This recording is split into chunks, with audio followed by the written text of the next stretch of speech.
Hello viewers, welcome to Deep's mathematics 23. So நம்மளோட சேனலில் Tamil plus maths 125 கொஷின்ஸ்க்கான ஒரு 120 டேஸ் பிளான் தாங்க இப்போ நம்ம தெரிஞ்சுக்க போகிறோம். ஸோ அதுக்கான டெஸ்ட்டஸும் வந்து எப்படி இருக்கும் அப்படிங்கிற விஷயத்தையும் நம்ம டீட்டெயில்டாக அந்த கிளாஸில் வந்து தெரிஞ்சுக்கலாம். ஸோ அந்த கிளாஸ் வந்து எப்போங்க ஸ்டார்ட் ஆகுது அப்படின்னு கேட்டிங்கன்னா October 21 வந்து ஸ்டார்ட் ஆகுது. ஸோ இன்றைக்கி வந்து டேட் பார்த்திங்கன்னா October 20. ஸோ நாளையிலேருந்து நமக்கான பேட்ச் வந்து ஸ்டார்ட் ஆகிடும். ஸோ என்னங்க கரெக்டாக இன்றைக்கி ஒரு 1 டே தான் டைமாக, இதுக்கடுத்து நம்ம ஜாயின் பண்ணக்கூடாதான்னு கேட்டிங்கன்னா அதுக்கடுத்து ஒரு 15 டேஸ் வரைக்குமே உங்களுக்கான அட்மிஷன்ஸ் வந்து ஓப்பனில் தான் இருக்கும். நீங்கள் ஜாயின் பண்ணுறதுனாலும் தாராளமாக வந்து ஜாயின் பண்ணிக்கலாம். ஸோ அதாவது October 21 ஒரு 15 டேஸ்க்கு இந்த பேட்ச் வந்து ஓப்பனில் தான் இருக்கும்.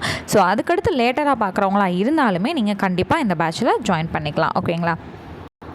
ஸோ இந்த பேட்ச்க்கான ஃபீஸ் எவ்வளோங்க அப்படின்னு கேட்டிங்கன்னா 500 rupees. ஓகேங்களா? என்னது 500 rupees அப்படின்னு தான் வந்து யோசிப்பீங்க இல்லைங்களா? ஸோ இதில் என்னென்ன பெனிஃபிட்ஸ் வந்து உங்களுக்கு இருக்குது, இந்த 500 இவ்வளோ தானா இந்த பேட்சுக்கு அப்படிங்கிற ஒரு இதை வந்து இப்போ நான் உங்களுக்கு காட்டுறேன். ஸோ டெய்லி ஒரு இயல் வந்து தமிழில் படிப்பீங்க. அந்த டெய்லி அந்த ஒரு இயலுக்கு நீங்கள் ஷார்ட் நோட்ஸ் எழுதி படித்தா நல்லாயிருக்கும்னு யோசிப்பீங்க இல்லைங்களா? அந்த உங்களோட எழுதுகிற வேலையும் நாங்கள் குறைக்கிறதுக்காக டெய்லி ஷார்ட் நோட்ஸ் நாங்களே வந்து உங்களுக்கு ப்ரொவைட் பண்ணிடுவோம். ஸோ இந்த பேட்ச் முடியும் போது தமிழுக்கு மட்டும் உங்ககிட்ட 10,000க்கும் மேற்பட்ட கேள்விகள் வந்து இருக்கும். ஏன்னா டெய்லியுமே ஒரு இயல் படிப்பீங்க, அதை டெய்லியுமே டெஸ்ட் எழுதுவீங்க. ஓகேங்களா? அப்போ டெய்லி டெஸ்ட்லாம் எழுதிட்டு இருக்கும்போது உங்கள் கையில் 10,000க்கும் மேற்பட்ட கொஷின்ஸ் வந்து அவைலபிளாக இருக்கும். ஃபர்தராக நீங்கள் எந்த ஒரு ரிவிஷன் டெஸ்ட் பேட்ச்ன்ற ஒரு விஷயத்துக்கு நீங்கள் சேர வேண்டிய அவசியமும் இல்லாமல் இருக்கும். ஏன்னா உங்கள் கையில் இவ்வளோ கொஷின்ஸ் இருக்கும்போது, அதுவும் இயல் வைஸ் கொஷின்ஸ் இருக்கும்போது நீங்கள் படித்து இதையே வந்து தாராளமாக ப்ராக்டிஸ் பண்ணலாம். ஓகேங்களா? ஸோ தமிழ் பொறுத்தளவில் டெய்லி டெஸ்ட் இருக்கும். ஒரு வகுப்பு இப்போ 6வது முடிஞ்சிருச்சு அப்படின்னா அதுக்கான ரிவிஷன் டெஸ்ட் வச்சதுக்கப்புறம் தான் என்ன பண்ணுவோம், 7ஆம் வகுப்புக்கு கூட்டிகிட்டு போவோம். ஓகேங்களா? ஸோ இந்த மாதிரி ரிவிஷன் டெஸ்ட்டும் உங்களுக்கு வந்து அவைலபிளாக இருக்கும். மாடல் டெஸ்ட் இப்போ நியூ சம்மச்சர் 6லேருந்து 10th முடிச்சதுக்கப்புறம் 5 ரிவிஷன் டெஸ்ட் முடிச்சதுக்கப்புறம் உங்களுக்கு ஒரு மாடல் டெஸ்ட் இருக்கும். இது ஃபுல்லாக முடிச்சதுக்கப்புறம் தான் 11th 12th போவோம். இதுவுமே டெய்லி டெஸ்ட் இருக்கும். இந்த 12th வரையும் முடிச்சதுக்கப்புறம் ஒரு மாடல் டெஸ்ட் வச்சுட்டு தான் உங்களை பழைய சமச்சீர் 6லேருந்து 10 வந்து கூட்டிகிட்டு போவோம். ஸோ அதையும் முடிச்சதுக்கப்புறம் உங்களுக்கு டெய்லி ரிவிஷன் டெஸ்ட் இருக்கும். ஃபைனலாக ஒரு மாடல் டெஸ்ட் வைப்போம் இல்லைங்களா, பழைய சமச்சீர் 6லேருந்து 10. ஸோ இந்த 3 மாடல் டெஸ்ட்டும் முடிஞ்சதுக்கப்புறம் சிலபஸ் வைஸ் ஃபுல் டெஸ்டஸ் வந்து உங்களுக்கு இருக்கும். ஓகேங்களா? சரிங்க, இதில் எக்ஸ்ட்ரா ஆடட் பாயிண்ட்ஸ் ஏதாவது இருக்கா, எக்ஸ்ட்ரா பெனிஃபிட்ஸ், இந்த பெனிஃபிட்ஸ் போக ஏதாவது எக்ஸ்ட்ரா பெனிஃபிட்ஸ் இருக்கா அப்படின்னு கேட்டிங்கன்னா டெய்லி ஒரு திருக்குறள் படிக்க வச்சுருவோங்க. 25 அதிகாரத்தில் 250 திருக்குறள் நம்ம படிக்கணும். நம்ம டெய்லி ஒரு திருக்குறள் இங்கே படிக்க வச்சுருவோம். டெய்லி 10 ப்ரீவியஸ் கொஷினும் உங்களை நாங்கள் படிக்க வச்சுருவோம். ஸோ பார்த்தீங்களா, ஸோ உங்களுக்கு இயல் வைஸ் ஒரு 10,000 கொஷின்ஸும் கிடைக்கும். டெய்லி 10 ப்ரீவியஸ் கொஷினாக இப்போ எவ்வளோ ப்ரீவியஸ் கொஷின்ஸ் உங்கள் கையில் வந்து இருக்கும். அடுத்து டெய்லி ஒரு திருக்குறளும் நம்ம படிக்க வச்சுருவோம். ஓகேங்களா? சரிங்க, அடுத்தது ஸோ இப்போ தமிழ்லேயே நிறையா படிக்கிற மாதிரி இருக்கேங்க தான் உங்களுக்கு இப்போ பார்க்குறதுக்கு தெரியும். ஆனால் டெய்லி ஒரே ஒரு இயல் படிக்க போகிறீங்க, ஒரு திருக்குறளை ரீட் பண்ண போகிறீங்க, 10 ப்ரீவியஸ் கொஷினை உங்களோட ஃப்ரீ டைம் இருக்கும்போது நீங்கள் பார்க்க போகிறீங்க. அவ்வளோதான், முடிஞ்சுதா? சரி, அடுத்தது அது எல்லாமே நாங்களே உங்களுக்கு சென்ட் பண்ணிடுவோங்க. நீங்கள் எங்கேயும் தேடி போய் படிக்கணுங்கிற அவசியம் கிடையாது. A to Z எல்லாமே உங்களுக்கான விஷயங்கள் பேட்சில் வந்துடும். ஓகேங்களா? அடுத்து மேக்ஸ் வந்து பார்த்திங்கன்னா ஸ்கூல் புக்கில் நமக்கு தேவையான சம்ஸ் வந்து பார்த்திங்கன்னா 800 சம்ஸ் வந்து நம்ம படிக்கணுங்க. ஸோ அந்த 800 சம்ஸுமே உங்களுக்கு நாங்கள் டீச் பண்ணிடுவோம். அதுக்கான ஹேண்ட் ரிட்டன் சொல்யூஷன் பிடிஎஃப்பும் நாங்களே கொடுத்துருவோம்.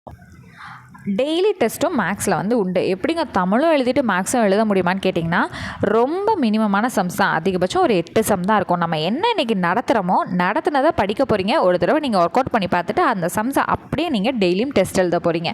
ஏங்க ஸ்கூல் புக்கில் இருக்க சம்மா அப்படியே எதுக்காக டெஸ்ட் வைக்கிறீங்கன்னா, நமக்கு நம்பர்ஸ் கூட மாற்றாமல் டிஎன்பிசியில் அப்படியே நமக்கு கேட்பாங்க. ஓகேங்களா?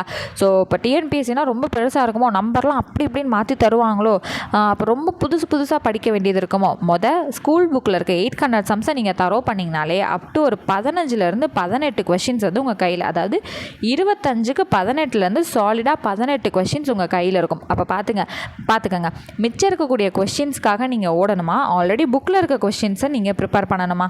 மெஜாரிட்டி என்னது, புக்கில் இருக்க கொஷின்ஸ் தானே. அப்போ டெய்லியும் என்ன பண்ணணும், ஸ்கூல் புக்கில் நாங்கள் என்ன நடத்துகிறோமோ அதை அப்படியே எங்களுக்கு டெஸ்ட் எழுதணும். இப்போ ஃபஸ்ட் டாபிக் தனி வட்டினா, அந்த தனி வட்டி முடிஞ்சதுக்கப்புறம் 2 நாள் ரிவிஷன் டைம் கொடுத்துட்டு அதுக்கப்புறம் தான் உங்களுக்கு ரிவிஷன் டெஸ்ட் வைப்போம். அந்த ரிவிஷன் டெஸ்ட் நீங்கள் முடிச்சதுக்கப்புறம் தான் அடுத்து கூட்டு வட்டி டாபிக் வந்து நாங்கள் கூட்டிகிட்டு போவோம். அந்த ரிவிஷன் டெஸ்ட்டில் ப்ரீவியஸ் இயர் கொஷின் உங்களுக்கு நாங்கள் டெஸ்ட்டில் ப்ளேஸ் பண்ணுவோம். அப்போ ப்ரீவியஸ் இயர் கொஷின்ங்கிறதும் நீங்கள் தெரிஞ்சுக்குவீங்க, ஸ்கூல் புக்கையும் தெரிஞ்சுக்குவீங்க, ப்ரீவியஸ் இயர் கொஷினையும் நீங்கள் படிப்பீங்க, ப்ரீவியஸ் இயர் கொஷின் எப்படி அப்ரோச் பண்ணணுங்கிற விஷயமும் உங்களுக்கு தெரிஞ்சிடும். ஓகேங்களா? ஸோ கிட்டத்தட்ட மேக்ஸில் வந்து பார்த்திங்கன்னா 1000க்கும் மேற்பட்ட சம்ஸ் வந்து உங்களுக்கு நாங்கள் சொல்லிக் கொடுத்துருவோம். ஏன்னா ஸ்கூல் புக் சம்ஸ் மட்டும் இல்லாமல் ப்ரீவியஸ் கொஷினும் உங்களுக்கு நாங்கள் டீச் பண்ணுறோம். ரிவிஷன் டெஸ்ட்டும் இருக்கும், அடுத்து வந்து மாடல் டெஸ்ட்டும் இருக்கும். அப்போ 1000க்கும் மேற்பட்ட கொஷின்ஸ் வந்து நீங்கள் தரோவாக படிச்சிருப்பீங்க. ஓகேங்களா? சரிங்க. இப்போது மற்ற சேனல்ஸில் இருக்கக்கூடிய பேச்சஸ்க்கும் இல்லை இன்ஸ்டியூட்க்கும் உங்களுக்கும் என்னங்க வித்தியாசம் அப்படின்னு கேட்டிங்கன்னா, எல்லோரும் கொடுக்குறது தான் நீங்களும் கொடுக்க போகிறீங்க, கொஞ்சம் ஆல்டர்னேட்டிவாக வந்து கொடுக்குறீங்க, அவ்வளோதான். சரி, இதில் என்ன பெனிஃபிட் கேட்டிங்கன்னா, இந்த பேட்சோட ஃபீஸ் அமௌண்ட் எவ்வளோ சொன்னோம்? 500 rupeesன்னு சொன்னோமா? இதே ஜென்ரலாக ஏதோ ஒரு சேனலில் நீங்கள் போய் ஜஸ்ட் வெறும் டெஸ்ட் பேட்சுக்கு மட்டும் கிளாஸஸ் எதுவும் இல்லாமல் வெறும் டெஸ்ட் பேட்ச், வெறும் கொஷின்ஸ் மட்டும் ப்ரொவைட் பண்ணுற பேட்சில் நீங்கள் ஜாயின் பண்ணுறீங்க அப்படின்னாலே கொஷின் அதுக்கான ஆன்சர் அதுக்கு மட்டுமே உங்களுக்கு மினிமம் 999 rupeesன்னு சொல்லுவாங்க. அதாவது 1000 ரூபாயிலேருந்து தான் உங்களுக்கு ஆரம்பிக்கும். ஸோ நம்ம என்ன இன்ஸ்டியூட்டில் போய் சேர்றீங்க அப்படின்னா உங்களுக்கு கிளாஸ் டெஸ்ட் எல்லாமே சேர்ந்து அதிகபட்சம் எப்படிங்க ஒரு 30,000 ரூபா உங்களுக்கு வந்துடும். நம்ம என்ன பண்ணுறோம், கிளாஸ் ரெக்கார்டட் கிளாஸ் வந்து நம்ம கொடுத்துட்றோம்.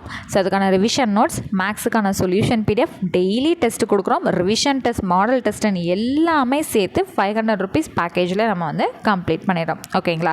ஸோ 500 rupees ஆனால் அப்போ அந்த குவாலிட்டி வந்து அவ்வளோதான் இருக்குமா அப்படின்னா, நம்மளோட குவாலிட்டி வந்து தெரிஞ்சுக்கணும்னு நினச்சிங்கன்னா நம்மளோட சேனலில் இருக்க வீடியோஸை வந்து நீங்கள் செக் பண்ணி பார்த்தீங்கனாலே உங்களுக்கு தெரியும். ஓகேங்களா? சரிங்க. இப்போ அப்படியே வந்து பார்த்தீங்கன்னா October 21 வந்து என்ன ஸ்டார்ட் பண்ணுறோம், நம்மளோட பேட்ச் வந்து ஸ்டார்ட் பண்ணுறோம் இல்லையா? ஒரு நாளைக்கு ஒரு இயல் படிக்க அப்புறம் மேக்ஸ் வந்து சிம்பிள் இன்ட்ரெஸ்ட்னால் 3 நாளைக்கு ஸ்கூல் புக்கில் இருக்க சம்ஸ் வந்து டீச் பண்ணுவோம். ஓகேங்களா? சரிங்க. 3 நாள்னால் இது டே 1ங்க, இது டே 2, இது டே 3. 3 நாள் ஸ்கூல் புக் சம்ஸ் வந்து நீங்கள் பார்த்துருப்பீங்க. அடுத்து 4வது நாளும் 5வது நாளும் என்ன நடக்கும், உங்களுக்கு ரிவிஷன் பண்ணிக்கிறதுக்கு டைம் வந்து கொடுப்போம். ஓகேங்களா? ஓகே, ரிவிஷன் பண்ணுறதுக்கான டைம்ஸ் வந்து கொடுப்போம். அதுக்கு சைட் பை சைடு என்ன படிச்சுட்ருப்பீங்க, 6th second year, 3rd year, 4th year, 5th year படிச்சுருப்பீங்க. So side by side Tamil maths ரெண்டுமே படிக்கிறனால தான் மேக்ஸுக்கு ரிவிஷன் டைம் அப்படிங்கிற ஒரு விஷயத்தையும் நம்ம என்ன பண்ணுறோம், ப்ளேஸ் பண்ணுறோம். அடுத்தது 6வது 6th இயர் நீங்கள் படிச்சுட்டு இருக்க டைமில் மேக்ஸுக்கான ரிவிஷன் டெஸ்ட்டும் நடக்கும். ஓகேங்களா? ரொம்பலாம் இருக்காதுங்க, ரொம்ப நினச்சி பயப்படாதீங்க. கண்டென்ட் எல்லாமே கம்மியாக தான் இருக்கும். நம்ம இப்போவே பிரித்து படித்தோன்னு வச்சுக்கோங்களேன், February பாதியில் நீங்கள் முடிச்சிட்டிங்கன்னா February பாதிக்கு மேலே உங்களுக்கு GS படிக்கிறதுக்கான டைம் இருக்கும். April 20க்கு மேலே தான் நமக்கான நோட்டிஃபிகேஷன் வரும்னு சொல்லியிருக்காங்களா? ஸோ அந்த டைமில் நீங்கள் என்ன பண்ணியிருப்பீங்க, தமிழ் ப்ளஸ் மேக்ஸு 125 கொஷின் தரவாக இருப்பீங்க. அண்ட் GSல கிட்டத்தட்ட அட்லீஸ்ட் ஒரு 20 கொஷினுக்காவது ரெடி ஆகிருப்பீங்க. எப்போ April 20க்கு மேலே. ஓகேங்களா? ஏன்னா நம்ம பேட்ச் தான் February பாதியிலே முடிஞ்சுது. அதுக்கப்புறம் ஒரு 1.5 மாதம் டைமில் 20 கொஷின் கூடவா GSக்கு ரெடியாக இருக்க மாட்டீங்க. அப்போ நோட்டிஃபிகேஷன் வந்ததுக்கப்புறம் என்ன பண்ணுவோம், மீதி இருக்கக்கூடிய நமக்கு கொஷின்ஸ் எவ்வளோ தேவையோ அதுக்கு ரெடியாக இருப்போம். தமிழ் ப்ளஸ் மேக்ஸை சைடில் ரிவிஷனில் வச்சுக்கிட்டே இருப்போம். ஓகேங்களா? ஸோ பக்காவான பிளான் வந்து ஒன்று நாங்கள் ரெடி பண்ணியிருக்கோம். ஸோ உங்களுக்கு வேணும் இந்த ஸ்கெடியூல் வாங்கி பார்க்கணும்னு ஃபீல் பண்ணிங்கன்னா டெலகிராமில் கூட நாங்கள் போட்டிருக்கோம். இல்லை அப்படின்னா டிஸ்கிரிப்ஷனில் இருக்க வாட்ஸ்அப் நம்பருக்கு டெக்ஸ்ட் பண்ணி ஸ்கெடியூலை வாங்கி பார்த்துட்டு கூட நீங்கள் தாராளமாக ஜாயின் பண்ணிக்கலாம். ஸோ பேட்ச் வந்து October 21 எக்ஸ்ட்ரா ஒரு 15 டேஸ்க்கு வந்து ஓப்பனாக இருக்குங்க. ஜாயின் பண்ணுறவங்க தாராளமாக ஜாயின் பண்ணிக்கலாம்.